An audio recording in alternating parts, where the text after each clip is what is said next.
Bueno, des de Compromís qualifiquem este plenari com el plenari de la rabieta.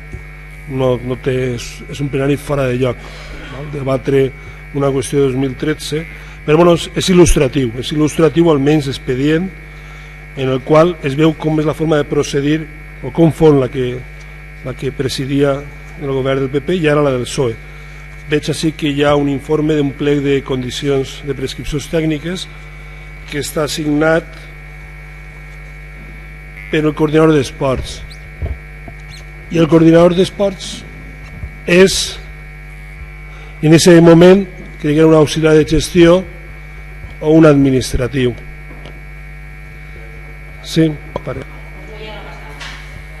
És que no, jo no he vist res, no sé si n'hi ha passat alguna cosa darrere o alguna cosa.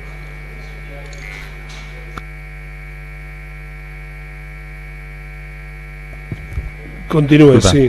Simplement dic que, bueno, que a propòsit de l'expedient el que hem pogut veure és que se repeteix la forma d'actuar i de procedir del PP ara en el PSOE, perquè fa l'efecte que fent les mateixes coses en realitat són el mateix.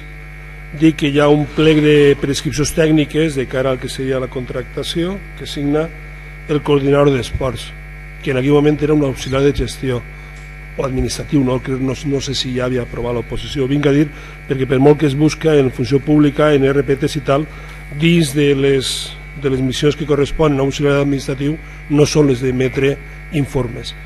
Més que més quan hi havia en aquell moment una tècnica d'esports que continua estant en plantilla en este Ajuntament i que continua desplaçada, igual com va ser desplaçada en el seu moment pel PP.